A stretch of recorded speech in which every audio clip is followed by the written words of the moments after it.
Kumusta anak? Oh, ano na naman bang kailangan mo? Nakapagpadala na ako ng pera pambili ng gamot mo nung nakaraang linggo.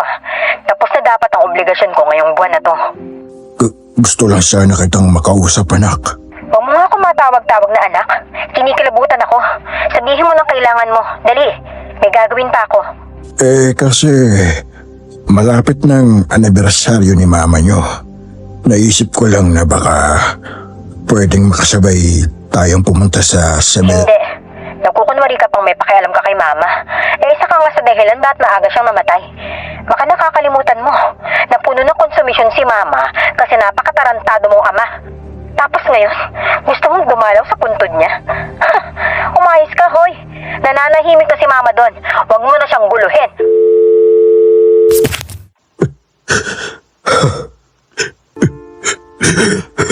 Sir Agustin, sabi ko naman po sa inyo, hindi magandang tawagan niyo si Ma'am Bianca. Bibigat lang po ang damdamin niyo, sir. Baka sumpungin na naman po kayo. Gusto ko lang namang makausap ang anak ko. Gusto ko silang makasama kahit ilang oras lang. Sir, tahan na po. Makakasama po yan sa inyo. Kailan kaya ako mapapatawad ng mga anak ko? Mangyayari pa kaya yun? Ay, ayan na nga po ang sinasabi ko eh. Sinusumpong na naman po kayo, sir. May tumatawag. Hello? Sino po ito? Opo, si Ami po ito. Yung kasambahay po ni Sir Agustin. Ano ho? Si Sir Eddie? Patay na? Anong sabi mo, Amy? Ano raw ang nangyari kay Eddie? Sige po, sasabihan ko po agad si Sir. Sir, si Sir Eddie po, patay na raw. Paano raw nangyari yun malakas pa sa akin yun Wala rin daw pong nakakaalam, sir. Basta nakita na lang daw po na tuyot ang katawan at walang dugo. Walang dugo?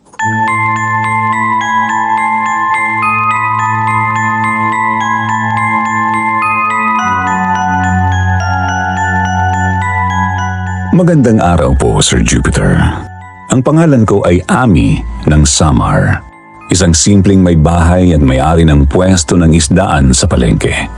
Medyo matanda na po. May mga anak at apo na. Pero malakas pa naman kahit paano. Masugid po niyo akong taga-subaybay kaya naisip ko na ring magpadala ng kwento. Tunay ko po itong karanasan noong dekada 90. 25 anyos pa lang ako nito. Kasambahay ako noon ng isang matandang mag-isa lang sa kanyang bahay. Siya po ay si Sir Agustin. Aminado siyang isang masamang tao noong malakas pa ang kanyang pangangatawan. Tanggap na niyang maraming mga tao ang galit sa kanya at gustong makapag-iganti.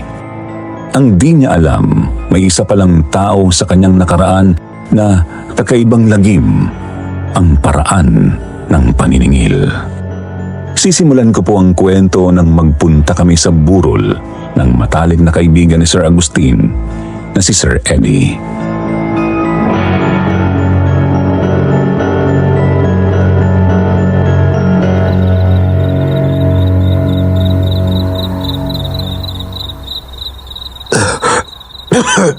Paano nangyari to? Bakit ganitong pagkamatay ni paring Eddie? Paano nangyaring naubusan siya bigla ng dugo? Kahit wala namang tumatagas sa kanyang katawan. Walang makakapagsabi kung paano ang nangyari, sir. Napaka-imposible naman kasi na bigla-bigla na lang namatay si Sir Eddie kahit hindi po ganun kalala ang karamdaman niya. Hindi magandang nasa isip ko. Pero hindi naman siguro. Ano pong ibig sabihin niyo, sir? Hindi. Wala lang to. Imposible tong iniisip ko. Imposible talaga. Teka, sino yun? Sino? Nawala. Sino ba kasing tinitignan mo dyan, Amy? May babae po kasi kanina doon sa may labas ng pinto. Sir, nakatitig po sa inyo eh. Hindi ko naman po kilala.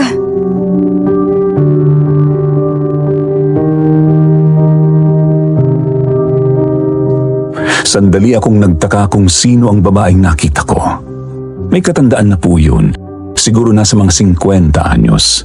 Pero itim na itim pa ang gabalikat na buhok. Nakakapagtaka kasi may bitbit itong itim na tuta. Maingat niya yung niyayakap sa bisig niya.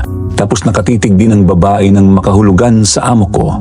At biglang naglaho nang makita ko.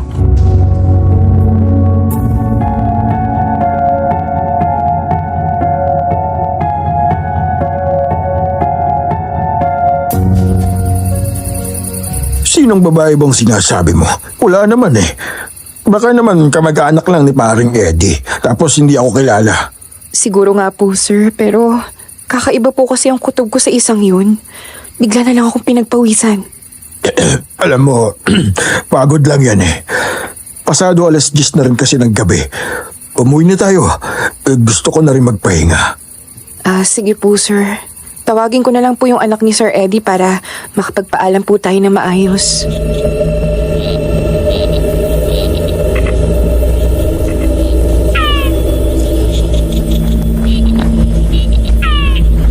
Habang nagpapaalam sa namatayan ay palingon-lingon pa rin ako sa pinto kung saan ko nakita ang babae. Pero wala po talaga siya roon. Kaya naman lumabas na lang kami ni Sir Agustin. At noong naghihintay na kami ng taxi sa labas ng punerarya ay... Yan bang sinasabi mong babae kanina, Amy? Yung nasa tapat sa tawid ng daan? May yakap na tuta eh. Siya nga po, sir. At hanggang ngayon, nakatitig pa rin po siya sa inyo. Pamilyar siya sa akin. Pero hindi ko matandaan ng malinaw. Medyo madilim din kasi sa kinatatayuan niya eh. Pati yung tuta na hawak niya ay pamilyar rin. Hindi kaya kilala niyo talaga yung taong yun, sir? Posible. Baka kakilala ko nung nasa bukid pa kami. Tawagin mo nga. Nasa na yun? Bigla na naman po siyang nawala. May dumaan lang na truck tapos naglaho agad.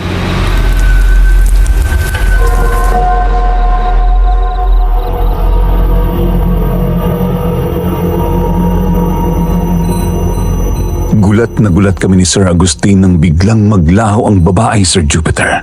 Dumaan lang ang isang truck. Wala na siya sa tawid ng daan. Ang naiwan na lang doon ay isang nakaupong pusang kulay orange. Tumingin yung pusa sa amin tapos agad na ring tumakbo palayo.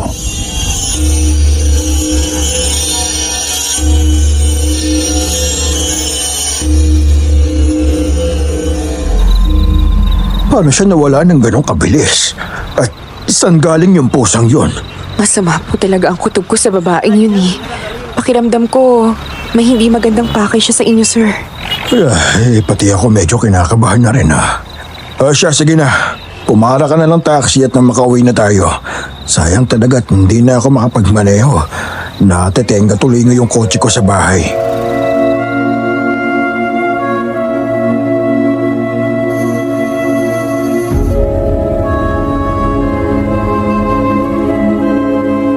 Pumara na nga po ako ng taxi at umuwi na kami ni Sir Agustin. Ang bahay nga po pala ng amo ko ay nasa isa sa mga syudad ng Samar. 2 andanas na bahay po yun at medyo malawak. Malawak din pati ang bakuran. Yun nga lang ay mag-isa na lang siya roon at ako lang talaga ang kasama niya na kanyang kasambahay. At sa mga panahong yun ay halos 1 taon pa lang ako sa kanya.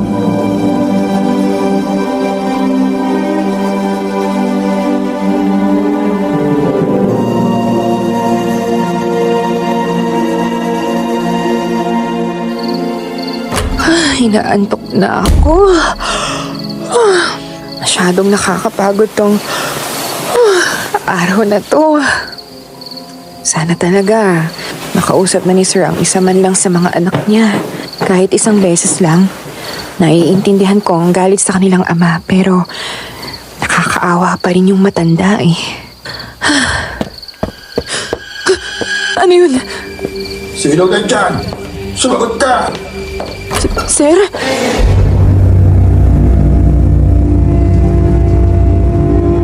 Napabangon ako nang mapasigaw bigla si Sir Agustin. Ang kwarto namin kasi ay magkatabi lang. Doon ako tumutuloy sa dating kwarto ng isa sa mga anak niya para mabilis niya akong matawag kung kailangan. Kagaya na nga lang noong gabing yun.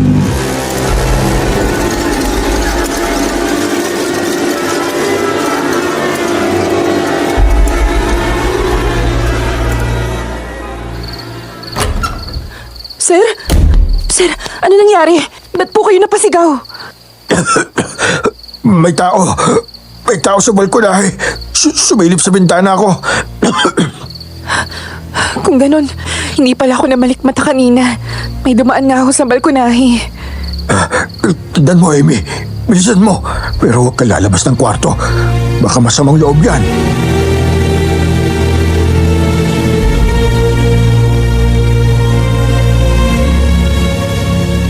Ang master's bedroom ay may nagsisilbing pinto na lumulusot sa balkonahe.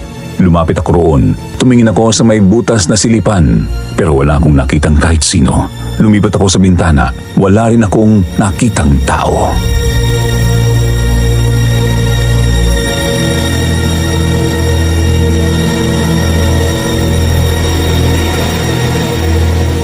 May nakita ka ba, Amy? Wala po, sir. Lalabas na lang po ako ng pinto para matignan ko. Dalhin mo itong balisong. Mag-iingat ka, ha? Sige po, sir.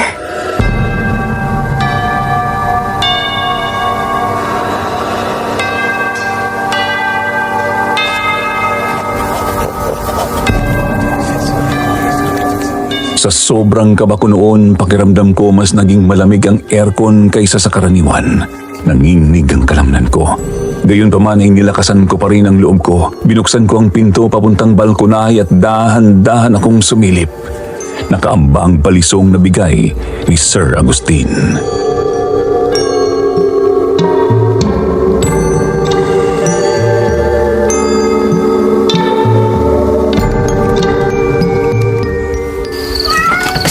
Pusa? Pusa ba talaga yun? Anino naman talaga ng tao yung nakita ko kanina eh. Saan na yun? Tsaka, ba't mukhang pamilyar tong pusa na to? Amy, may nakita ka ba? Wala pong tao rito, sir. Pusa lang po yung nadatnan ko. Pusa nga. Pero sigurado akong tao yung sumilip kanina eh. Kahit ako, sir eh. Nakita ko ring tao talaga yung tumatakbo sa balkonahe kanina. Napadaan din po yun sa bintana ko. Lumundag papuntang bakod yung pusa. Tara na sa loob. Baka mapano pa tayo rito. Opo, sir.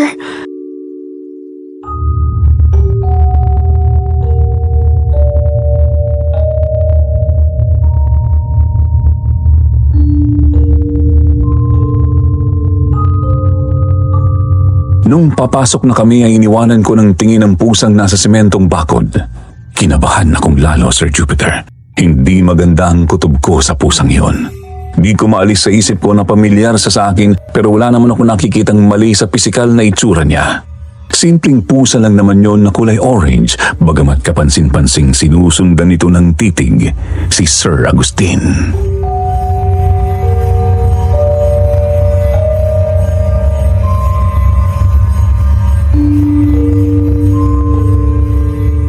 Hindi tayo sigurado kung nakapasok ba yung masamang loob na yon o hindi. Suyurin mo ang buong bahay, ha, Amy. Tapos, ikandado mong maigi ang lahat ng mga bintana at pinto. Sige po, sir. Ikukuha ko na rin po kayo ng tubig.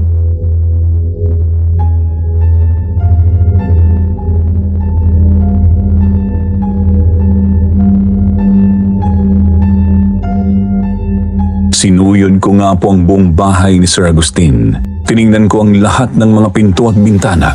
Saradong-sarado naman po ang lahat.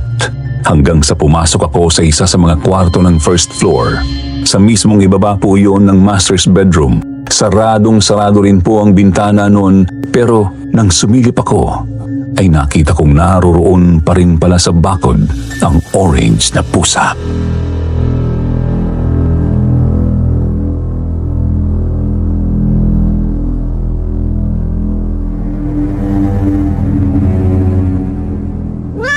Bakit nandyan pa rin yung pusang yan? Ano ba kasi kailangan niyan dito? Teka, hindi kaya yan yung pusang nasa labas ng punerarya? Pero, imposible. Paano naman kami niya masusundan dito ng ganun kabilis? Ay, Lalabas na nga ako para paalisin yan. Tumingin dito.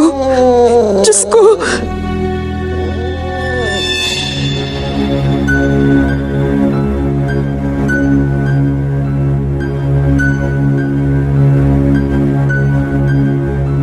Nanigas ako sa kinatatayuan ko nang tumingin sa direksyon ko ang pusa, Sir Jupiter. Sa nakita ko po kasi ay puti lahat ng mga mata nito. Walang balintataw. Tapos nang matauhan ako ay nakita ko na lang na lumulundag na ito palabas ng bakod. Subalit ang nakita kong lumundag ay hindi anino ng pusa, kundi anino ng isang tao.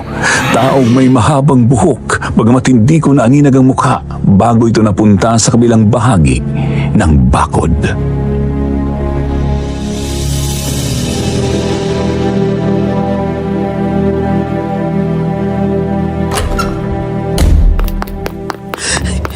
Diyos ko, totoo ba yung nakikita ko?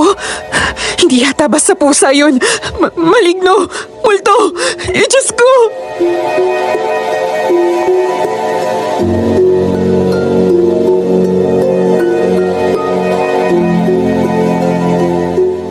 Taranta akong kumaripas papunta sa kwarto ko sa second floor. Nilak ko ang pinto at halos tumalon papuntang kama at nagtalukbong ng kumot. Talagang sumagad sa kalamnan ko ang kilabot noon, Sir Jupiter. Tuloy ay hindi ako nakatulog ng maayos.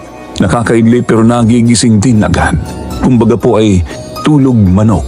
Kaya naman puyat ako nang bumangon at naganda ng almusal namin ni Sir Agustin.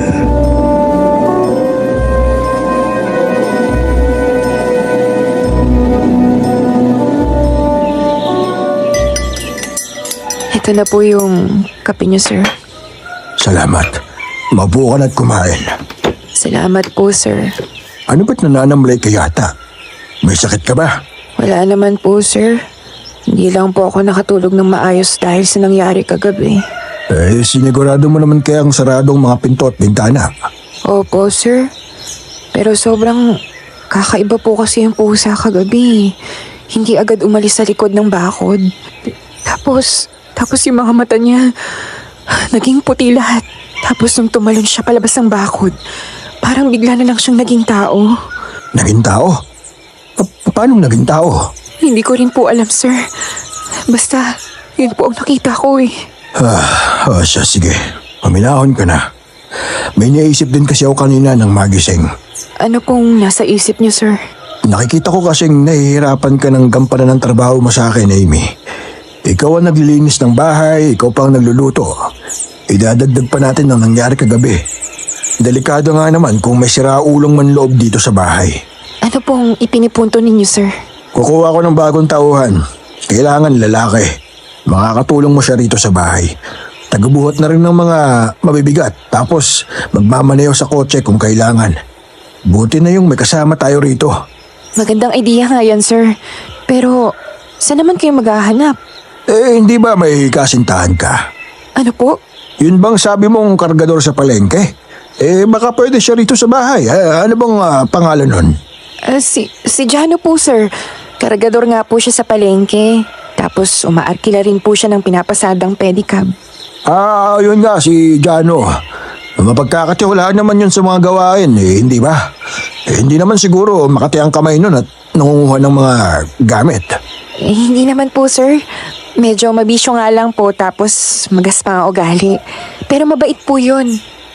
Sabihin mo, pumunta siya rito. Huwag siyang mag-alala, maayos ko siyang bibigyan ng sahod. Libre na ng pagkain at tirahan. Yan kung gusto niya ritong tumira.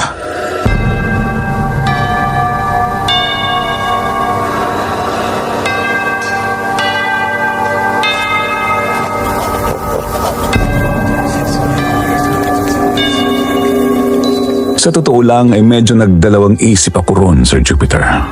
Oo, mabait ang nobyo kong si Jano. Pero medyo magaspang nga kasi ang ugali noon at pabalang magsalita. Ang kaso wala rin kasi akong maisip na pwedeng gawing bagong tauhan. Siya lang din ang mapagkakatiwalaan ko. Kaya naman noong umaga rin yun ay iniwan ko muna si Sir Agustin sandali. Pagkatapos pinuntahan ko na si Jano sa palengke.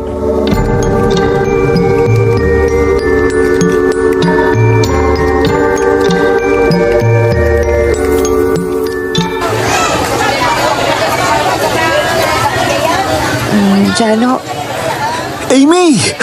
Mabuti at dinalaw mo na rin ako sa wakas. Anong kailangan ng maganda kong nobya? Pakis nga ako dyan. tumigil ka nga.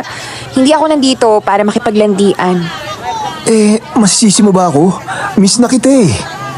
Masusolusyonan niyang pagkamis mo sa akin sa ibabalita ako sa'yo. Ibabalita? Si Sir Agustin kasi, naghahanap ng bagong tauhan na makakasama sa amin sa bahay. Ayun, pinapatanong niya kung okay ka ba raw. Aba, ayos yan ah. Makakasama na kita palagi. Yee! Pero, ba't masyado naman yatang biglaan? May nangyari kasi kagabi. May nakita kaming kung sino man sa terrace. Baka masamang loob. Ano? Buti hindi nakapasok.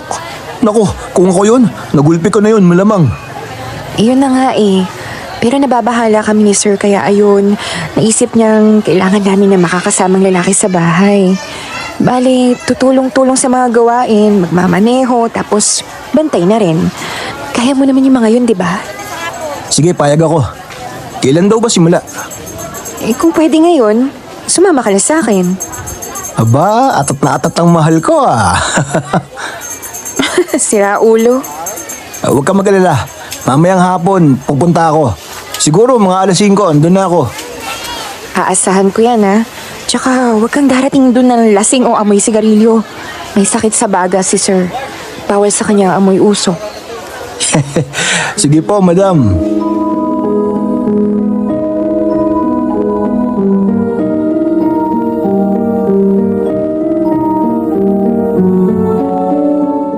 Dumating nga po si Jano ng pasado alas 5 ng hapon noon. Nagkasundo naman sila ni Sir Agustin tungkol sa sahod at agad siyang natasang ipagmaneho kami papunta sa burol ni Sir Eddie.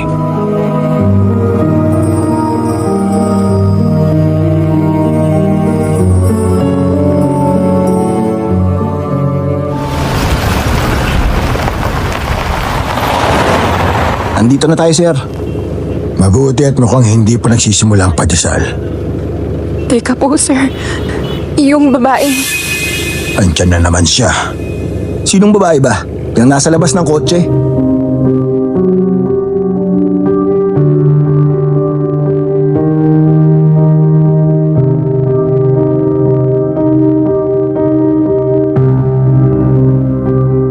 Bigla na lang pong nanayo ang balahibo ko nang makita ang kakaibang babaeng nasa labas ng kotse. Bitbit pa rin niya ang itim na tuta. Nakatitig siya sa sinasakyan namin kahit tinted ng mga salamin nito.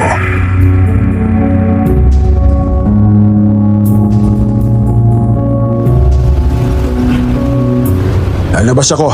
Kakausapin ko yan. Palagay ko kasi talaga kilala ko yan eh.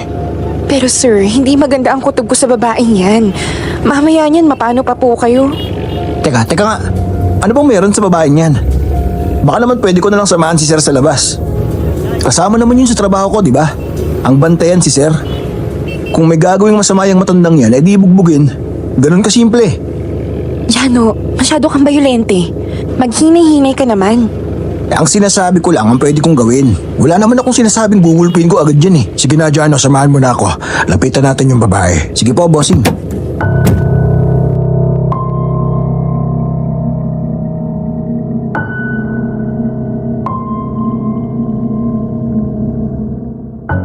Lumabas sina Jano at Sir Agustin ng sasakyan.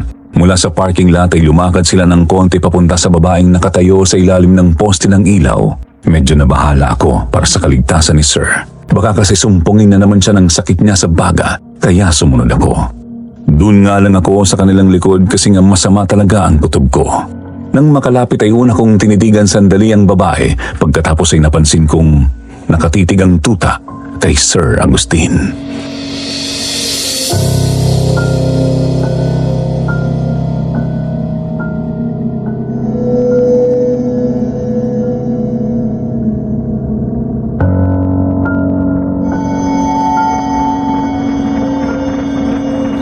Kumusta, Agustin? Inga? Ikaw ba talaga yan? Ako nga, nakakalungkot naman, hindi mo na ako kilala. Pasensya na, ilang dekada na rin kasi ang nakakaraan eh. Malaki na rin ang pinagbago ng itsura mo. Kilala niyo po siya, sir?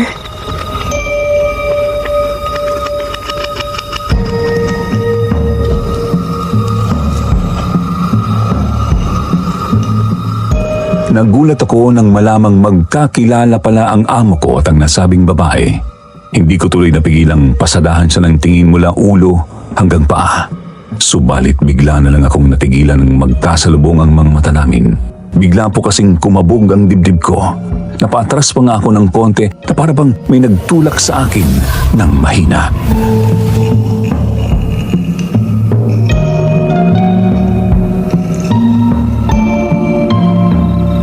Oo, kilala ko siya. Dati ko siyang kaibigan. Yun naman pala eh. Wala naman palang dapat ipag-alala, Amy. Kakilala naman pala to ni Sir. Kaibigan naman daw. Kapatid ng dati niyang kabit. Seryoso po ba kayo, ma'am? May problema ka, Agustin. Totoo naman ang sinasabi ko, di ba? Kabit mo si ate. Naging kalaguyo mo siya nang hindi niya nalalaman. Napakagaling mo naman kasing magtago. Inga, tinik mo naman pala sa bebot, Sir eh. Jano, ano ba? Oo nga, matinik nga sa babae ito. Malaman-laman nga namin, sobrang dami pa palang iba't ibang babae nito eh. Kaya ayun, nagpakamatay si ate ng mabulgar ang totoo. Naku, patay tayo dyan. Inga, ano bang kailangan mo? Bakit ka nagpakita ulit sa akin? Ay, wala naman. Sabihin na nating nagkataon lang na nakita kita rito nung nakaraan. Tadhana ang dahilan kung ba tayo nagkatagpo ulit, Agustin. Sigurado ka? Baka may tulong ako sa'yo sa nanay niyo. Wala na si nanay. Namatay siya nung 1 taon matapos kitlin ni ate ang sariling buhay. Ganun ba? Sir, baka sumpungin po... Huwag mo akong alalahanan, Amy. Ayos lang ako. Kailangan kong harapin to. Kailangan kong harapin ang mga multo ng dating ako. Nakakabilib ka naman. Napakatino mo nang mag-isip ngayon Haharapin mo na kamo ang mga multo ng dating ikaw?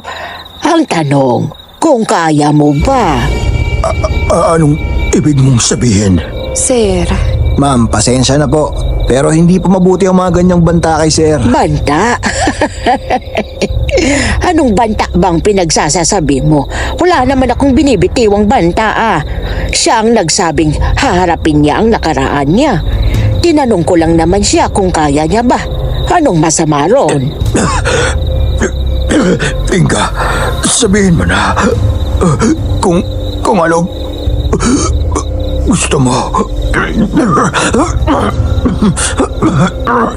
Jano, ipasok na natin si Sir sa sasakyan. Bilis! Dalhin natin siya sa doktor. Pasensya na po, ma'am. Aalis na po kami. Sige. Halagaan niyo yung amo niyo. Baka hindi na yan magtagal.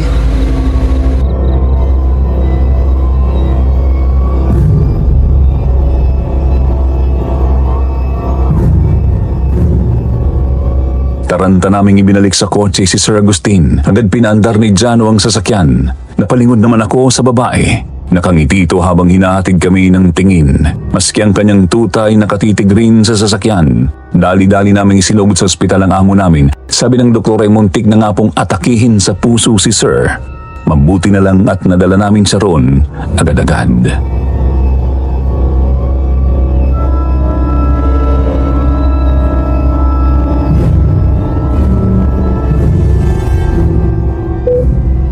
Oh, kumusta na si Sir? Ayun, tulog na. Pero mukhang ilang araw pa siya rito sa ospital. Uuwi na lang muna ako para kumuha ng mga gamit at pambayad. Iiwan mo siya rito? May personal nurse naman siya eh. Ligtas naman siya rito. Kaya tara na, samahan mo ko. Natatakot akong umuwi ng mag-isa.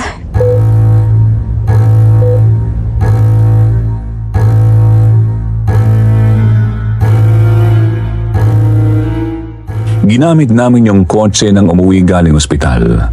Pagkarating sa bahay ni Sir Agustin ay naggulat ako nang makitang may babaeng nakatayo sa labas ng gate.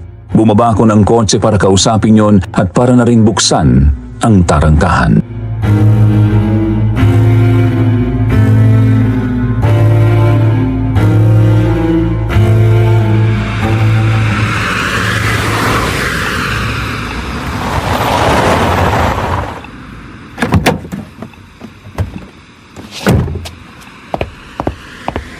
Ma'am Bianca, bakit po nandito kayo? Kanina pa po kayo? Mga 10 minuto na ako dito San si Papa? Nasa ospital po. Muntikan po kasi siyang atakihin kanina. Umungi lang ako para kumuha ng mga gamit. Dahil umalis ka, ibig sabihin, safe nang iwan mo na si Papa doon, tama? Opo. Mabuti kung ganon. Anyway, nandito ako kasi may papapirmahan lang akong papeles. May buyer na kasi ang isang shop na nakapangalan kay Papa. Akala ko pa naman andito kayo para makausap na rin sa wakas si sir. Ay, Ami, alam mo naman ang sitwasyon namin Masyadong malalim ang sugat na binigay sa amin ni Papa noon. Mahirap para sa amin na patawarin lang siya basta. Pero ma'am, tatay niyo pa rin po kasi si Sir Agustin. Ay, nakakalungkot nga Hindi na kami makakawala sa katotohanan yan. Tatay namin ang hayop na yon.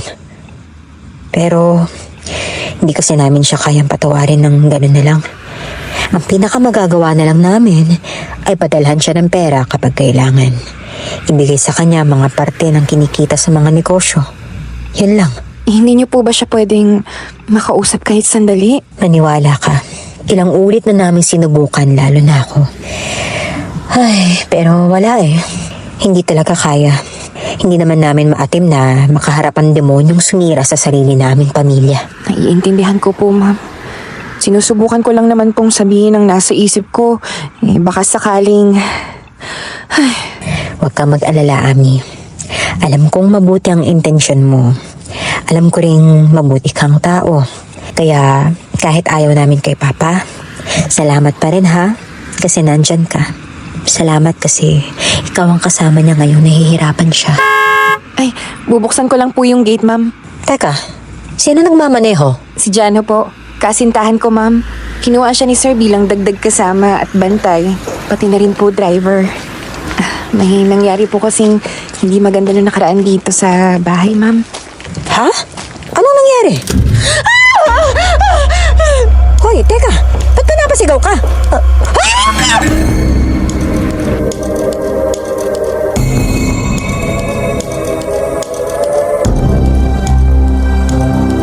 Halos kumalas ang kaluluwa ko sa nakita ng mabuksan ng gate.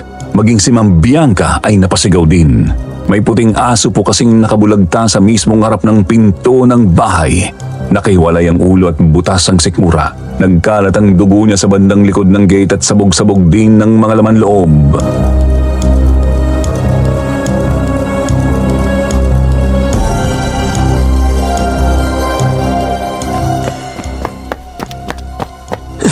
Ano nangyari dito? Jano, tingnan mo! Tingnan mo, dali! Anak ng pating, sinong may gawa niyan? Tumawag tayo ng pulis. Bilisan natin. Pero ma'am, nasa loob ang telepono. Baka may nakaabang sa atin doon. Papasok ako. Titignan ko kung may tao sa loob. Mag-iingat ka, Jano. Ayos lang yan, Amy. Kung may masamang loob man sa bahay, bubugbugin ko na lang.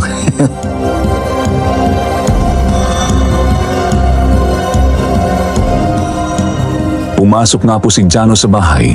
Hindi kami mapakali ni Ma'am Bianca sa labas at baka nasa paligid pa ang masamang loob. Subalit nang tawagin na kami ni Jano ay pumasok na rin kami. Walang kung sino sa loob ng bahay, kaya naman tumawag na kami agad ng mga pulis. Sinuyod nilang buong paligid, kahit ang mga tanod ay tumulong na rin.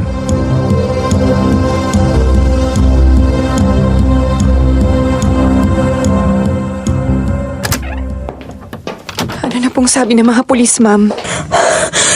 Wala ro talaga sila makitang kahina-hinalang tao na pwedeng may gawa nun Nakuha na nila ng pahayag ang mga kapitbahay. Pero wala talaga. Hindi nila masabi kung kanino yung patay na aso. Ang iniisip ko lang, kung sino mang may gawa nun, siguradong malaki ang galit niya kay Sir Agustin. Ang tindi nun Magkalat daw ba ng dugo at laman ng patay na aso sa bakuran? Hindi gawain ng matinong tao yun Kahit ako na medyo tarantado, hindi rin magagawa ng basta yun. Galit kay sir? Yan ang isa sa mga dahilan kung bakit ayaw na namin dumikit-tikit masyado kay Papa. Napakaraming galit sa kanya. Nakakatakot na baka madami pa kami sa galit ng mga yun. Ayos lang sana kung kami magkakapatid lang. Paano kung madami pati ang mga pamangkin ko? Ma'am, tatay niyo pa rin yun Sabi nga ng mga Ingles, hindi ba? blood is thicker than water kuno. Kaya dapat kahit anong mangyari, nandyan pa rin kayo sa tabi ng tatay nyo. Jano, napakadaling sabihin yan kung wala ka naman sa kalagayan ng mga nasirang pamilya. Hindi mo pwedeng pilitin maghilom ang sugat sa puso ng mga nagtatampong anak. Ma'am, tahimik. Tignan nyo yung bintana. May tao. Umalis siya. Teka, sandali, susundan ko. Teka, baka mapano ka ron. Jano! Jano, ano ba?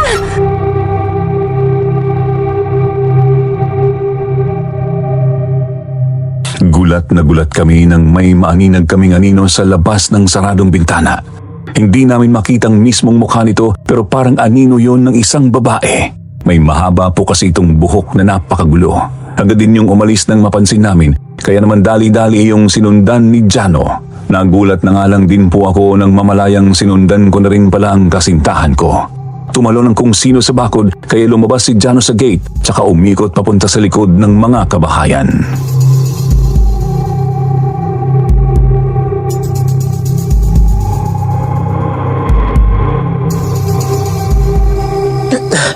Hoy! Tumigil ka! Bumalik ka rito! Sino ka? Anong kailangan mo kay sir? Sumagot ka, oy! Magdahan-dahan ka muna. Baka anong gawin yan sa'yo? Makakawala yan kapag hinayaan natin. Ayaw mong tumigil, ha? Etong sa'yo!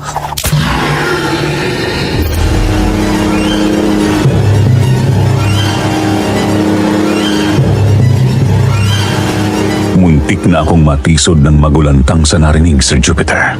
Nang matamaan kasi ng bato ni Jano ang tumatakbong kung sino ay bigla na lang itong umatungal ng napakalakas. Animoy isang halimaw ang hinahabol namin at hindi isang tao. Napahinto ako, maging si Jano ay natigilan din. Tumingin ako sa hinahabol namin at tuluyan akong nahintakutan nang makita ito sa tulong ng liwanag ng kalahating buwan. Kitang-kita ko ang pula niyang mga mata na mukhang mata ng pusa at ang nangingintab sa laway niyang mga pangil.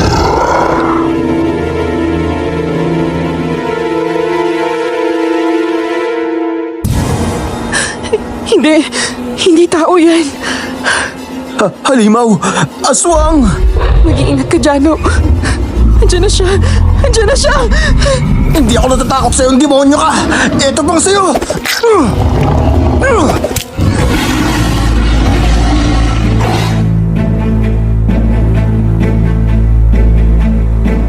Magkakasunod na binato ni Jano ang papasugod na halimaw. Nanigas talaga ako sa kinatatayuan ko noon, Sir Jupiter. Hindi ko kasi maipaliwanag ang karimari-maring niyang hitsura.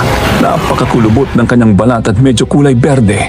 Kung titignan nga sa malayo ay mukhang balot siya ng kaliskis. Ang buhok naman niya ay mahaba pero napakagulo.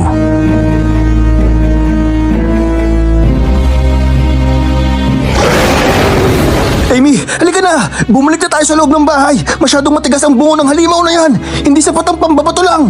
Andiyan na siya ulit, Jano. Buisit kang halimaw ka! Ayaw mo talagang tumigil, ha?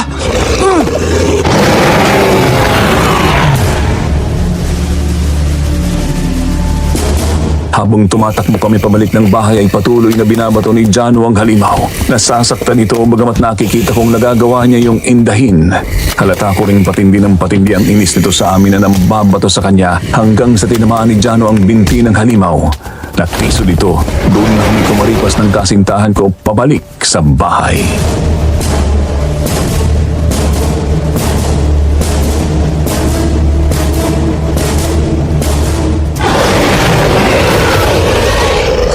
Pasok! Bilisan nyo! Ma'am!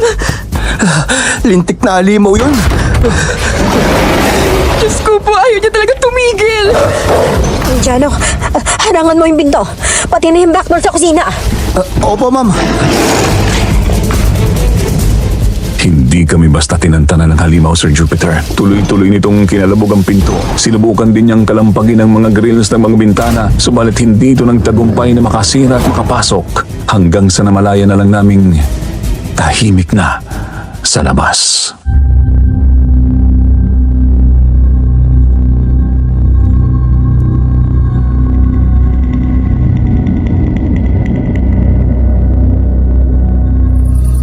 Anong klaseng halimaw kaya yun? Saan yun ang galing? May ganun na po ba dati rito sa bahay na to, ma'am? Oo, wala naman eh. Ngayon lang ako nakakita ng ganun. Nung dito pa kami nakatira at buhay pa si Mama, si Papa lang ang halimaw sa paligid. Aswang yon, Amy. Isa yung aswang. Aswang? Hindi ba ang mga aswang ngayon nambibiktima ng mga buntis o sanggol? Bakit naman pupunta rito yon?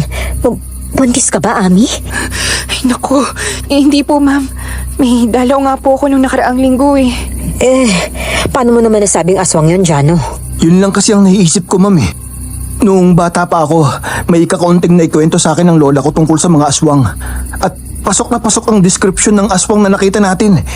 Hindi ko lang sigurado kung sinong punteriya nun dito. Ano ba naman yan? Naikwento na pala ng lola mo tapos hindi ka sigurado. Ang tagal na nun. Paslit pa ako nun eh. Nakalimutan ko na, syempre. Isa pa, iba-iba naman kasi ang mga aswang. Iba-ibang pakay nila kung bakit sila nanggugulo. Pero, tingin mo, yun din kaya nagkalat ng patay na aso sa labas? Hindi malabo, ma'am. Ang hirap kasi talagang paniwala ang simpleng siraulong tao lang ang may gawa nun eh. Diyos ko, kung ganun, posibleng may galit kay Papa yun. Posible rin po, ma'am. Maaaring may nakasamang loob si sir na lihim na aswang. Baka mapano si Papa? Paano naman natin mapapatigil yung aswang na yun? Pasensya na, ma'am. Pero hindi ko po talaga alam eh. Siguro makakatulong kung malaman natin kung sino yun. Kaso malabo. Ay, ewan ko sa'yo. Labo mo kausap. Hindi ko talaga alam eh. Anong gagawa ko?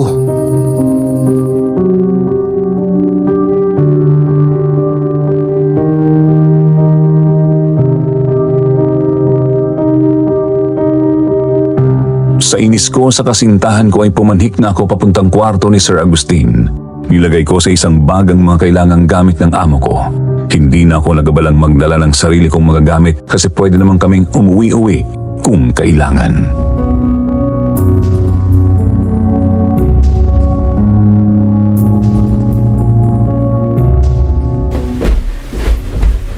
Jano, alika na.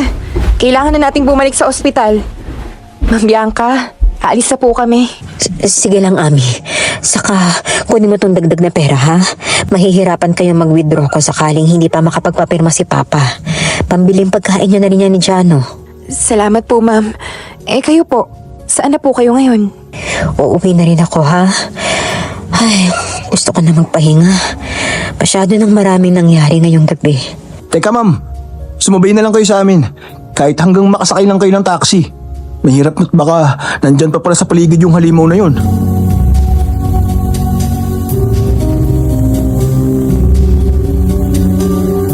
Aaminin kong nawala sa isip ko ang posibilidad na yon, Sir Jupiter. Mabuti na lang at naisip ni Jano. Kaya naman, nang lumabas kami ay may bit-bit na itak ang kasintahan ko. Wala kaming nakitang aswang, subalit...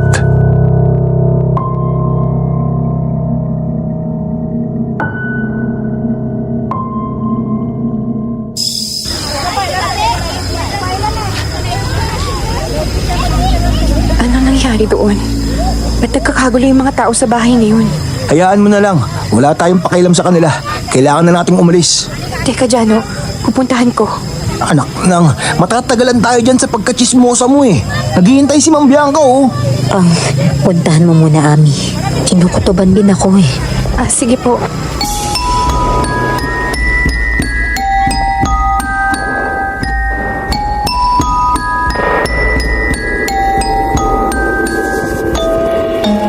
Lumabas ako ng gate at pinuntahan ko ang kapitbahay naming konting lakad pa ang layo. Nagkakagulo kasi ang mga taga roon. Napakasama ng kutob ko kahit isang tingin pa lang. Nang makapagtanong ako sa mga tao kung ano ang nangyari ay para akong hinambalos ng matinding hilakbot. Dali-dali akong kumaripas pabalik kina Ma'am Bianca at Jano.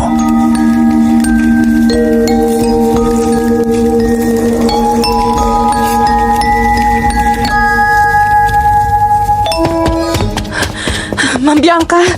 Ma'am! Ma'am! Anong meron? Ba't parang binalikan ka ng aswang? Ganun na nga, Jano.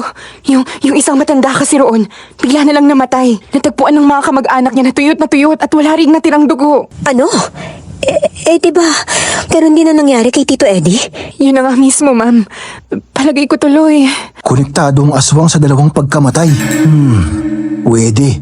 Kung ganun, Lumalabas na ito ay uri ng aswang na pumupuntirya ng matatandang may sakit. Meron na ba nun? Sa naaalala ko kasi sa kwento ni Lola, iba-iba ang uri ng mga aswang. Ang iba ay gustong kumain ng mga sanggol. Yung iba naman, gusto yung mga bangkay ng tao lang. At meron namang humihigop ng plema at dugo ng matatandang may sakit. Anong klaseng aswang ba yun, Jano? Hindi ko na maalala eh. Marami-rami rin kasi yung mga binabanggit ni Lola nun. Ang lola mo, buhay pa di ba? Oo, malakas pa yon, nasa Leyte. Kung puntahan kayo natin para magtanong, siguro kapag nakalabas na si Sir Agustin sa ospital. Hindi ko nga alam kung saan si Sir nito eh. Delikadong bumalik dito sa bahay. Doon na muna siya sa apartment na tinutuluyan ko. Sigurado po kayo, ma'am? Ay, kailangan eh.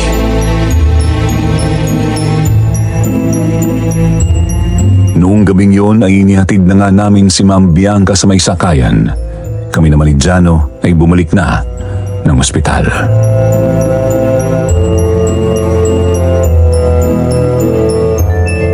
Paging Dr. Lund to the nurse's station. Nakabili na ako ng gamot. Nabigay ko na rin sa mga nurse. Tulog pa rin ba si Sir? Oo, pero sabi ng doktor kanina, stable na raw. Kailangan nga lang obserbahan muna para sigurado. Bakit napakaseryoso naman yata ng itsura mo dyan? Ano bang gumugulo sa isip mo? Sabihin mo na sa akin yan. Para namang di mo ako jowa eh. Kasi nakita ko lang yung tingin ng mga anak ni Sir Agustin sa kanya.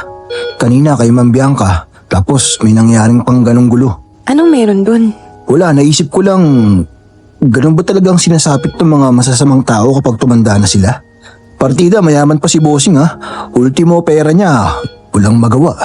Ay, ganun talaga eh. Di ba nga, kung anong itinanim, siya ang aanihin. Oo, mabait si Sir ngayon, pero hinahabol pa rin siya ng karma. Naisip ko kasi, magiging ganyan din kaya ako kapag tumanda na ako. Nakadepende na yan sa'yo. Basta ako, hindi ako nagkukulang sa pagpapaalala sa'yo. Tigil-tigilan mo na nga yung mga bisyo mo. Siguro nga, hindi mo ako sinasaktan, pero kailangan mo na ring iwasang makipagbasag ulo sa iba't ibang lugar. Mamaya niyan may masaktan ka pang aswang. Siguro nga, panahon na para ayusin ang takbo ng buhay ko.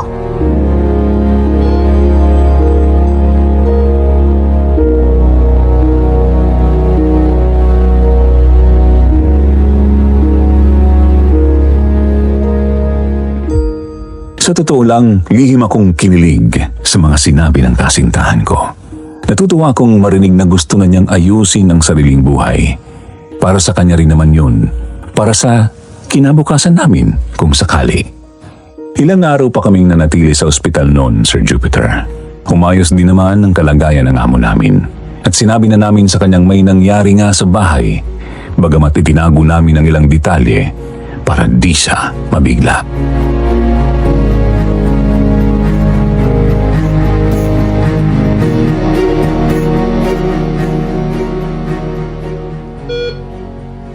Ano ba kasing nangyari? Bakit ayaw niyo muna akong pauwiin? Mukhang may masamang loob po talagang umaaligid sa bahay, Sir eh. Naisip naming hindi paligtas kung uuwi tayo roon. Kung hindi ako uuwi sa bahay, saan tayo tutuloy? Ayoko rin namang manatili rito sa ospital ng matagal. Lalo lang ako magkakasakit dito eh. Nagsabi na po si Ma'am Bianca, Sir. Doon daw muna kayo sa apartment niya. Si Bianca? Sigurado ko ba dyan, Amy? Baka naman niloloko mo lang ako para gumaan ang pakiramdam ko. Seryoso po ako, Sir. Kahit tanungin mo pa yung si Jano.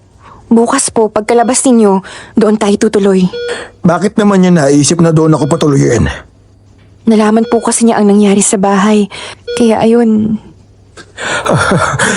Diyos ko, ito na ba yun? Ito na ba ang sagot sa mga dasal ko? Pinagbibigyan niyo na ba akong makasama ang mga anak ko? Salamat. Salamat, Diyos ko.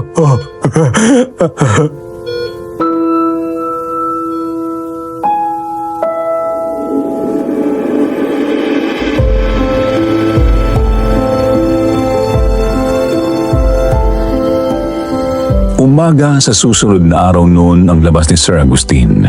Kaya naman bandang 4:00 ng hapon ay umalis muna kami ni Jano para kumuha ng dagdag gamit sa bahay. Habang nagliligpit ako ng mga gamit ay bumili muna ng pangmeryenda si Jano. Nagulantang na lang ako ng taranta siyang bumalik. Bitbit ang isang supot ng tinapay. Nagulantang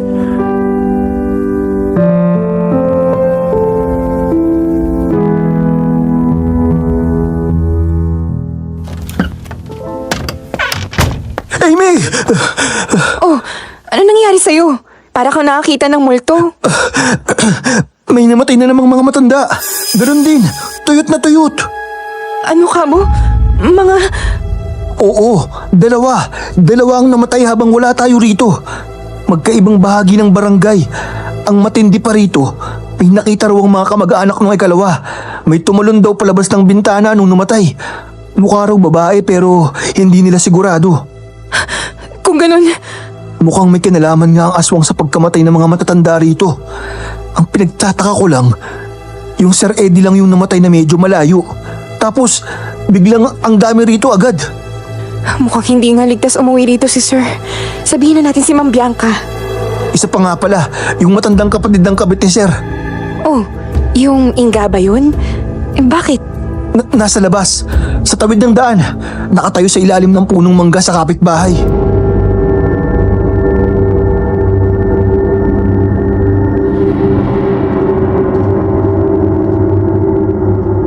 Agad-agad ay sumilip ako sa bintana ng second floor, Sir Jupiter.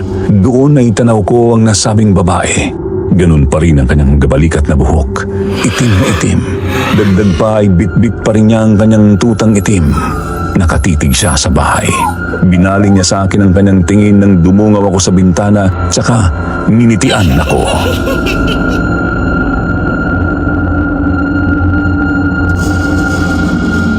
Anong gagawin ko? Lalapitan ko ba? Ewan ko lang, pero hindi maganda ang kutob ko sa kanya ngayon. Kaso, baka may kailangan. Tayong dalawa na lang siguro ang lumapit.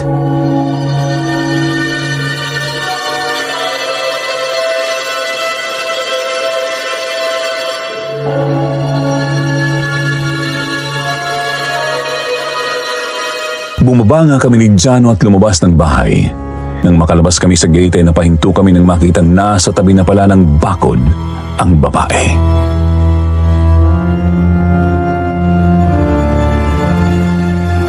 Ano pong kailangan ninyo, Manang? Ito ang bahay ni Agustin, tama? Nalaman ko sa kanyang mga kaibigan doon sa burol ni Eddie. Ano pong kailangan ninyo, Manang? Gusto ko lang siyang makausap. Nasa loob ba siya ngayon?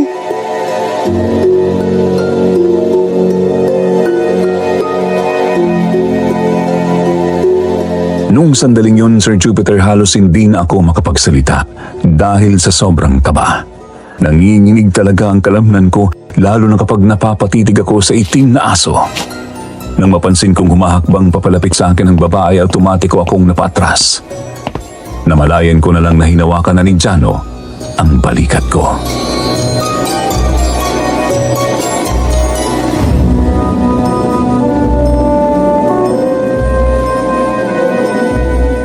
Wala po siya rito, Manang. Nasa ospital po. Hindi pa ba siya nakakalabas mula nung sinugod niyo siya nung nakaraan? Ay, sayang naman. May mahalaga kasi akong sasabihin sa kanya eh. Ano po? Kami na lang po ang magsasabi sa kanya. Hindi pwede eh. Sa amin na lang yun. Pupuntahan ko na lang siya dito paglabas niya. Naku, Ma'am. Hindi po siya umuwi rito eh. May problema lang po kasi. Ha? Saan ba siya pupunta? Doon po sa... Pasensya na po, Manang. Pero nagmamadali kasi kami. Kailangan pa namin magligpit ng mga gamit. Amy, tara na. Ayaw niyong sabihin. Ayos lang.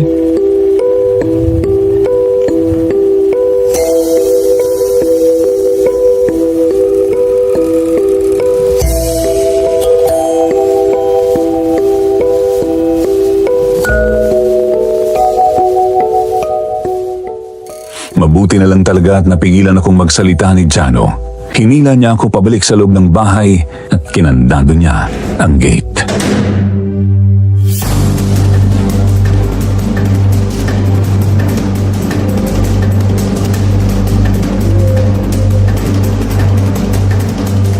Amy, hindi mo dapat sinasabi ang mga ganong bagay kung kani-kanino.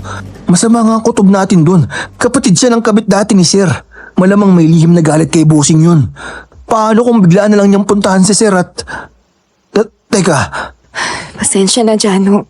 At salamat na rin at pinigilan mo ako. Pero, ba't ang laki bigla ang mga mata mo dyan? hindi kaya... siya ang aswang? Siya ang... Oo nga, no?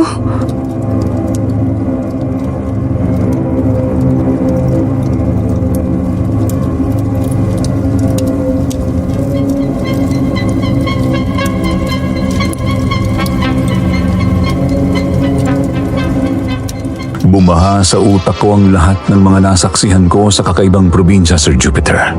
Ang bigla-bigla na lang niyang pagkawala, ang kakaibang pakiramdam ko kapag naririyan siya, ang masama kong kutob sa kanyang tuta, ang orange na pusa sa burol na napunta sa bahay bigla, at ang bigla na lang niyang pagsulpot sa harap ng bahay.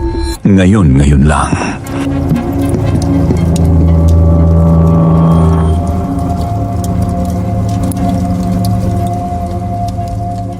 Anong gagawin natin kung ganun nga? Kailangan natin mapatunayang siya ang aswang. Subukan siguro nating sabuyan siya ng asin. Paano kung siya nga? Anong gagawin natin kapag sinugod niya tayo? Hindi ko rin talaga sigurado, Amy. Mukhang kailangan na nating puntahan si Lola sa lalong madaling panahon.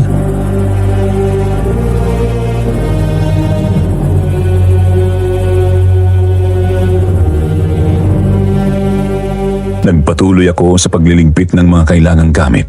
Si Jano naman ay nagsaboy ng maraming asin sa bakuran ng bahay pagkatapos ay bumalik na kami ng ospital.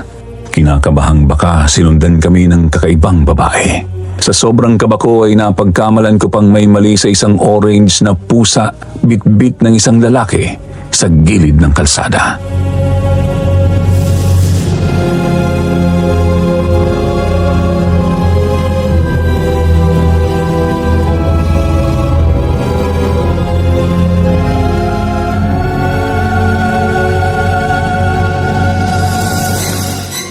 Amy, kumalma ka. Hindi makakatulong kung masyado kang tensyonado. Manatili kang alerto. Pero kalma ka lang. Oo, salamat, Jano.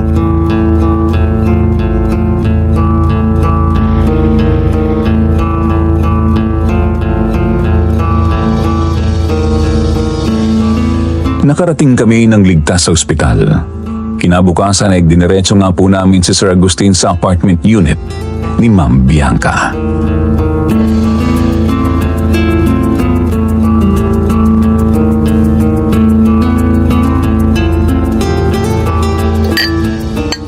Ano ba kasing meron na dito ako dumiretso galing sa ospital? Huwag na lang kayo masyadong matanong, bossing. Ayaw niyo pa ba dito? Hindi naman sa ganon. Gusto ko, syempre, pero nagtataka lang ako. Masyado kasing biglaan. Bianca? Anak? Magpatuloy na kayo sa pagkain. Lalamig na yung sabaw. Ang totoo po kasi niyan, sir. Aalis po kasi kami ni Jano. Mga isang araw rin po kaming mawawala. Ha? Saan kayo pupunta? Sa lola ko po. May importanteng sadya lang kasi kami doon, bossing. Tapos baka abutin kami ng 2 araw. Sa kabilang dulo po kasi ng Leyte yon.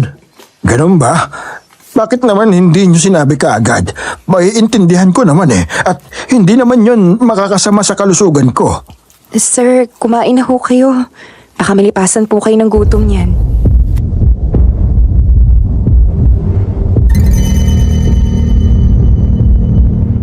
Tumingin ng makahulugan sa amin ni Jano si Sir Agustin. Alam kong hindi pa rin nawawala ang pagtataka sa kanyang kalooban. Saglit akong lumingon kay Ma'am Bianca. Nakatingin lang siya sa kanyang pagkain pero napakabagal ng subo. Pagkatapos naman ng tanghalian ay pinagpahinga na namin si Sir Agustin sa isang bakanting kwarto sa apartment unit ni Ma'am Bianca.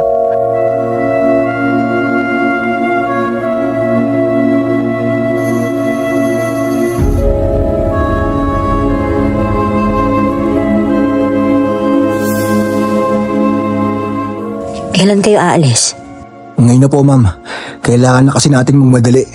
Baka matuntun na ng aswang yun si Sir Agustin. O sige, gamitin niyo ang kotse ni Papa para mapabilis kayo.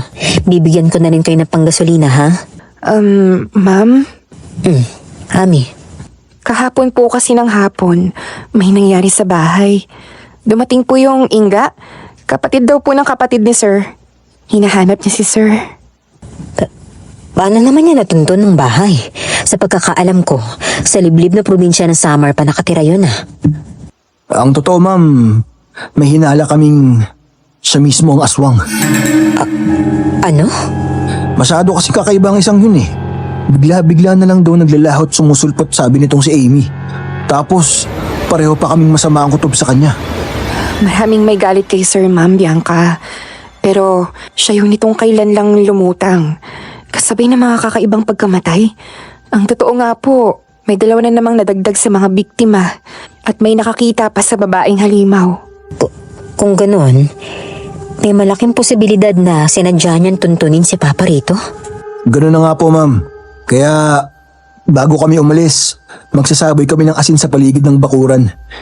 Yun lang po ang alam ko na pwedeng pantaboy ng aswang eh. Kaya mas magandang tumuloy pa rin kami sa lola ni Janu, ma'am. Para sigurado tayo. Sige, mag-iingat kayo ha. At huwag kayong mag-alala. Gagawin kong makakaya ko para hindi makapasok dito ang aswang o kahit si Inga.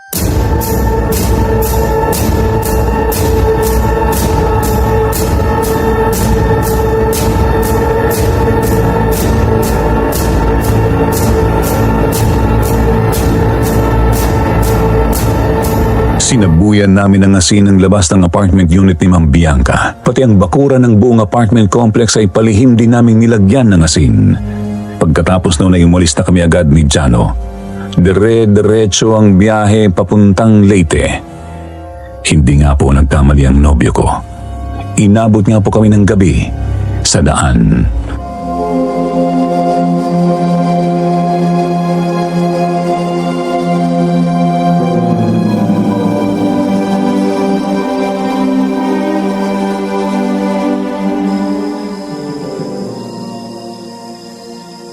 Ay, ano ba kasing nakita mong bata ka at sumugod ka rito kasama itong nobyo mo? Kayo ba'y nagtanan na, ha? Nako, masama yan, Dodong, ha?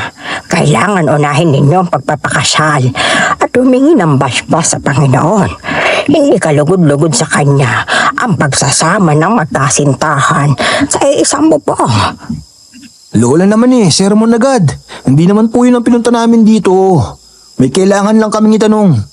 Tungkol po dun sa amo namin. Ay ano naman ang kinalaman ko sa amo ninyo? Lola, inaaswang po kasi si Sir. Hindi po kami sigurado kung anong gagawin namin. Ayan na nga bang sinasabi ko, oo. Hindi ka kasi nakikinig sa akin, Jano. Hindi ka naniniwala sa mga aswang. Ay, napasubo ka tuloy pabalik dito. Lola, aminado naman po ako, hindi ko isinapuso ang mga turo nyo dati. Pero isang tabi nyo na po muna yun. Kailangan na po kasi namin ng tulong sa lalong madaling panahon. O siya, o sige. Isalaysay ninyo sa akin ang buong pangyayari. Simula umpisa, ha? Kung itong amo ninyo ba ay sino at anong klaseng tao, ha? At paano ninyong nasabing inaaswang siya? Amy, mas mabuti kung ikaw na ang magkwento.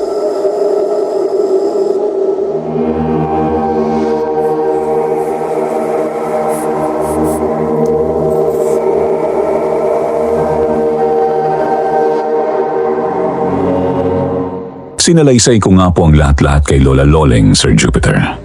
Inumpisahan ko sa kung anong klaseng tao ang amo ko noon, tapos sinabi kong nagbago na siya ng tumanda. Doon ko dinugtong ang mga kababalaghang naranasan namin. Binanggit ko rin ang hinala naming si Manang Inga, ang aswang.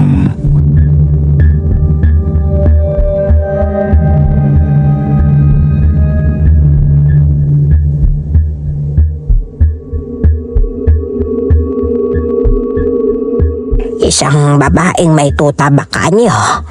Kung tama ang hinala ninyo, malamang isang tiyuan ang kalaban ninyo. Tiyuan? Ano po yun, La? Isang uri ng aswang. Tumutugma sa kanya ang paglalarawan ninyo Paano pong tumutugma, Lola? Una, ang aswang na ito ay hindi nakalilipan. Ngunit, kaya niyang magbago ng anyo at maging pusa o kaya'y baboy. Ikalawa, may kasama siyang tuta. Ang tutang ito ay hindi tumatanda. Isang immortal na aso. Sakto nga. May pusa kang nakikita, Amy. Baka siya rin yun. Tapos may alaga siyang aso. Baliktad, Jano. Sa kaso ng tiyuan, ang aso ang amo at sila ang alagan. Naghahanap sila ng mabibiktima upang pakainin ang sarili. Pero mas gusto nilang pakainin ang kanilang among tuta. Oo nga po pala, Lola. Ang mga tiyuan po ba ay nabibiktima ng mga matatanda? Doon pumapasok ang isa pang tumutugmang punto. Dalawa ang paborito ng mga tiyuan. Una ay ang mga hindi pa naisisilang na sanggol. At ikalawa, ang mga matatandang may sakit. Hinihigop nila ang plema at lakas ng mga ito. Kung ganun ay saktong-sakto nga po sa mga nangyayari sa bahay. Paano naman po namin mapapalayas ang isang tiyuan? Sa karaniwan ay tumatalagdamaan ng mga pangontra, kaya ng asin at bawang. Pero mukhang iba ang kaso ng amo ninyo. Kung may galit nga sa kanya ang tiyuan, hindi talaga siya basta lulubayan ito. Saka mag-ingat din kayo, Isa ito sa mga maparaang aswang. Nakahanap talaga sila ng paraan. May lusot lang ang humahapa nilang dila sa bahay ng kanilang punteriya. Nilulusot nila ang mga bintana, siwang ng pinto o kahit saan pwede. Ano pong gagawin namin, La? Hindi naman pwedeng hayaan na lang namin ang mga aswang na yun. Kailangan ninyong mapatay ang mismong tiyuan o ang tuta. Kapag napatay ninyo ang isa, mamamatay rin ang isa. Akala ko ba immortal yung tuta? Paano siya mamamatay? Immortal dahil hindi tumatanda. Pero pwedeng patayin. Gamitin mo ang itak mo dyan, ayan kasi puro kalaklak So naman po, Lola. Paano naman po namin mapapatay ang ganong halimaw? Gumamit kayo ng itak, o pinatulis na kawayan. Isaksak ninyo sa mismong puso. Tandaan nyo sa puso o pugutan ninyo ng ulo. Pwede ninyo ring sunugin. Basta kapag napatay ninyo na, ilibing ninyo ng pataob para kung magising man ay pailalim kong maghukay.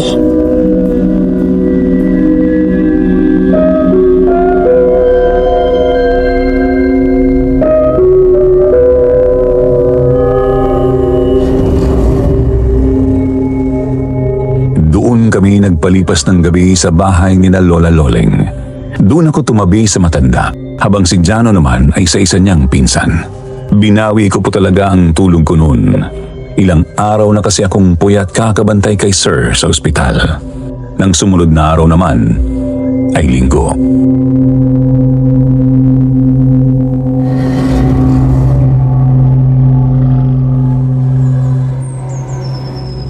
Lola, aalis na po kami. Abay, hindi pwede yan, Jano. Bakit naman po? Kailangan na namin makabalik agad dun sa Samar Magsimba muna kayo bago umalis, Demonyo ang kahaharapin ninyo. Kaya marapat lang na humingi kayo ng gabay mula sa may kapal. Palibhasang mga batang to, oo. Mapapahamak kayo dyan sa kilos nyo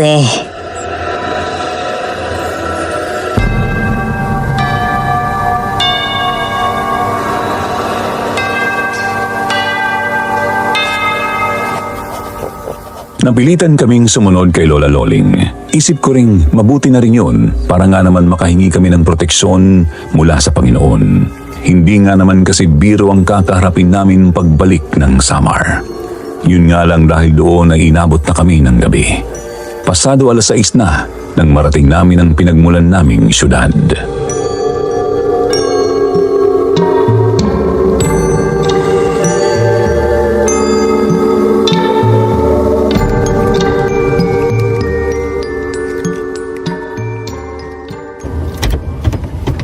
Kinakabahan ako, Jano.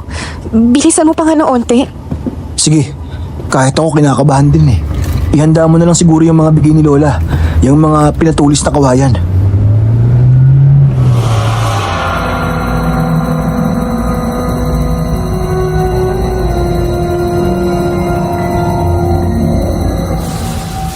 Mag-7 na nang makarating kami sa apartment ni Ma'am Bianca.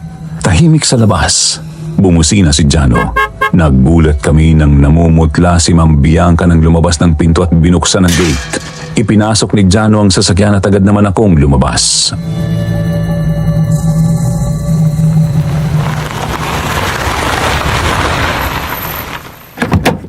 Ma'am, may nangyari po ba? Si Papa, nanghihina siya ng gusto at namumutla. Tapos, dumudugo ang likod niya.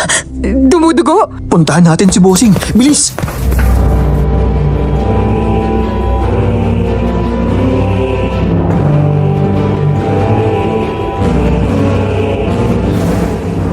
Taranta kaming pumasok sa apartment unit ni Ma'am Bianca. Pagkarating sa kinaroroon ng kwarto ni Sir, nagulantang kami ni Jano. Hinang-hina si Sir Agustin na nakahiga sa kama. May bahid din ng dugo sa kanyang bedsheet.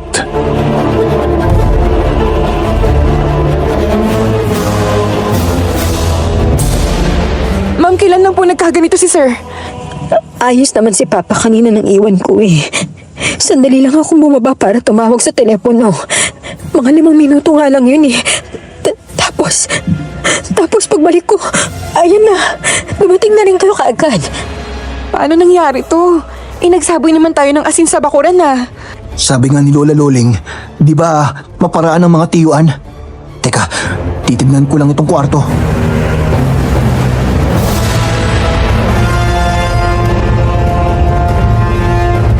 Sinuring maigi ni Jano ang kwarto ni Sir Agustin hanggang sa may napansin siya sa bintana. Sa unang tingin ay walang makakalusot doon dahil may grills at may screen. Pero may bahagi na halatang sinadyang butasin at may konting bahid din yun ng dugo.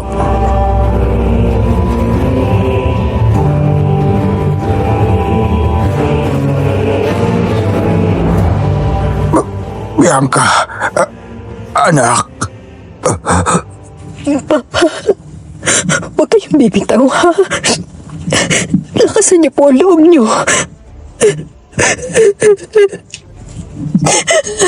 Huwag kayong susuko pa. Mukhang nakahanap siya ng paraan para mailusot ang dila niyang dito matapak sa bakuran. Ano bang nalaman niyo sa lola mo, Chano? Kailangan nating mapatay yan gamit ang itak o ang pinatulis na kawayan. Ito po, kunin niyo tong itak ko. Kukuha na lang ako ng akin sa kusina.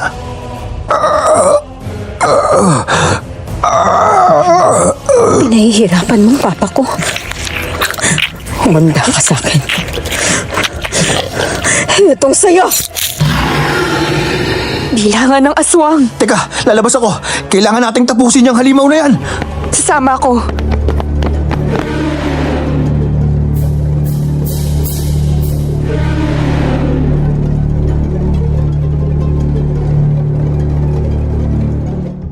Taranta kaming lumabas ng kwarto ni Jano.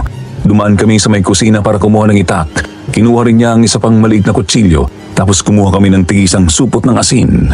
Hawak ko naman ng 2 pinatulis na kawayan. Tumuloy kami palabas ng pinto sa kusina. Doon ay saktong nakita namin ang aswang na nakatungtong sa ibabaw ng pader sa may likod.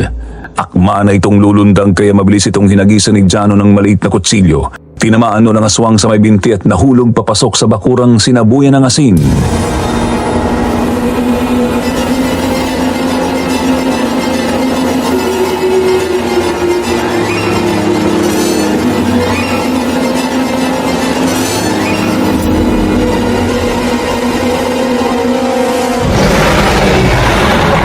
Ngayon, lagot ka sa amin. Tatapusan mo na tong halimaw ka. Jano, mag-iingat ka! Mamatay ka na. Lintik, nadali pa ako. Jano! Huwag kang lalapit dito. Ako nang bahala sa halimaw na to. Gawin mo lang dapat mong gawin.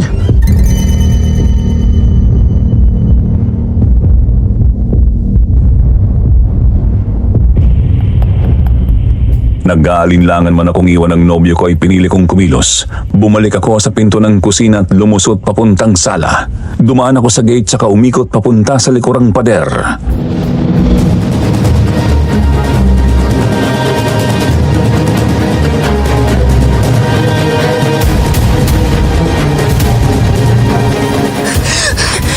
Siguradong nandito lang yun. Dito siya papunta eh. Andito lang dapat yun. Nasaan na kaya yun? Ayun! Andito ka lang pala! Lagot ka sa akin! Ilang sandali pa ay nakita ko ang itim na tuta. Nakatago yun sa halaman ng nasa likod ng pader ng apartment.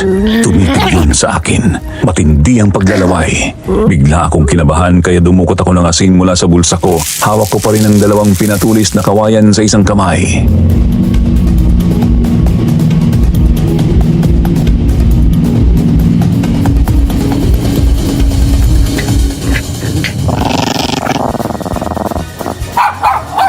Talagang kinakahulan mo pa ako, ha? Ngayon, makikita natin kung hanggang saan ang pagka-immortal mo! Susugod ka, ha? Sugurin mo ako, sige! Hitong zero! Sinabuyan ko ang tuta ng asin pero nakalundag ito patras. Sinusubukan ako nitong malapitan pero hindi niya magawa. Tuloy-tuloy lang ako sa pagsasaboy ng paunti-unting asin hanggang sa makahanap ako ng tiyempo.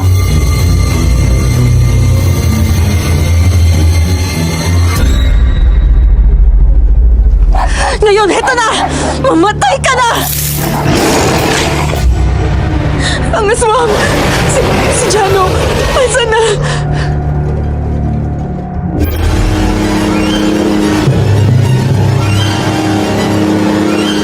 Sandali akong naistatwa ng lumundag ang aswang sa bakod, Sir Jupiter. Nabahala ako para kay Jano kaya hindi ko natuloy ang pagsaksak ko sana sa tuta.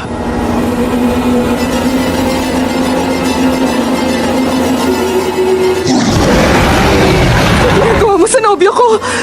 Ano? Amy! Huwag kang magpaloko! Ituloy mo na yan! Muli akong nabuhayan nang marinig ang boses ni Jano mula sa loob ng bakod. Sa sandaling yun ay tumatakbo na ang halimaw papalapit sa akin. Nakma na ring tatakbo papalapit sa aswang ang tuta, ngunit nagawa kong sambuyan ng asin ng hayop. Sa pagkakataon yun ay tinamaan na siya sa maliit niyang katawan kaya naman nakatsyempo na ako.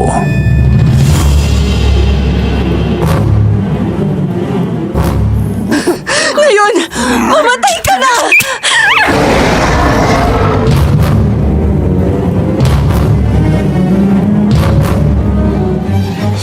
Nagawa kong saksakin ng pinatulis na kawayan ng katawan ng tuta, Sir Jupiter. Noon din mismo bigla na lang natumba ang aswang sa lupa. Nangisay ito ng gusto hanggang sa unti-unting nawala ang kanyang anyong halimaw.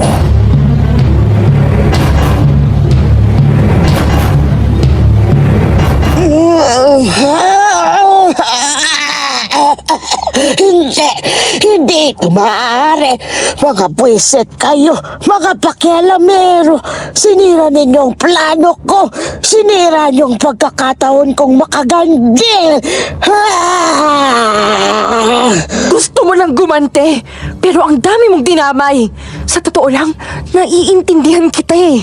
Alam kong masakit mawalan ng mahal sa buhay dahil sa kalokohan ng ibang tao.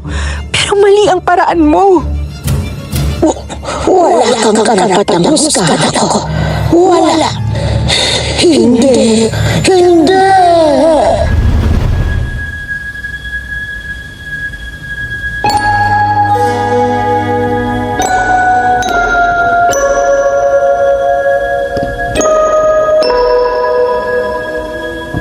Hindi nagtagal ay tuluyan na nga pong nalagutan ng hininga ang aswang sa harap ko. Ilang sandali pa ay lumapit na sa akin si Jano. Duguan ng bandang dibdib, may malalim din siyang sugat sa braso.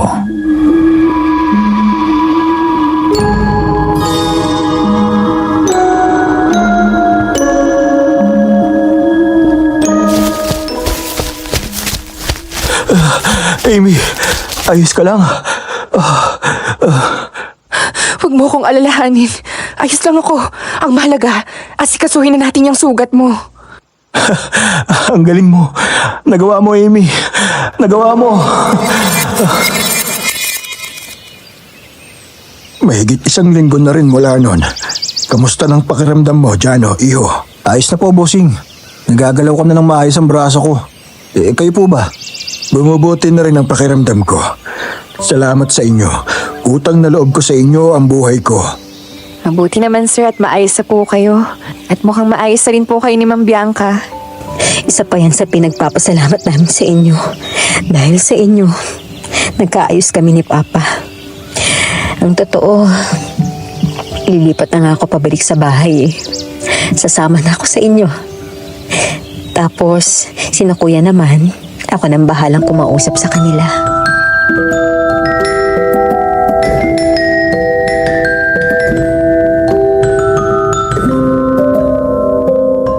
Sir Jupiter, simula po noon ay naging maayos na ang lahat para sa amin. Bumalik nga si Ma'am Bianca sa bahay ni Sir Agustin. Nagkaayos ulit ang mag-ama. Kami naman po ni Jano nagpatuloy sa paninilbihan sa kanila hanggang sa mapayapang pagpanaw ng amo namin pagkalipas ng 2 taon. May konting pamana na ibinigay sa amin sa Sir Agustin at yun ang ginamit namin para makapagpakasal at magsimula ng maayos na buhay. Sa ngayon, may mga anak na po kami ni Jano. May 2 maliliit na apo na rin. Sa awa ng Panginoon, hindi na kami ulit nakainkwentro ng aswang kailanman. Hanggang dito na lang po ang kwento ko, Sir Jupiter. Sana po ay nagustuhan ninyo. Tandaan natin palagi, anumang itinatanim natin, ay siya ring aanihin natin paglaon.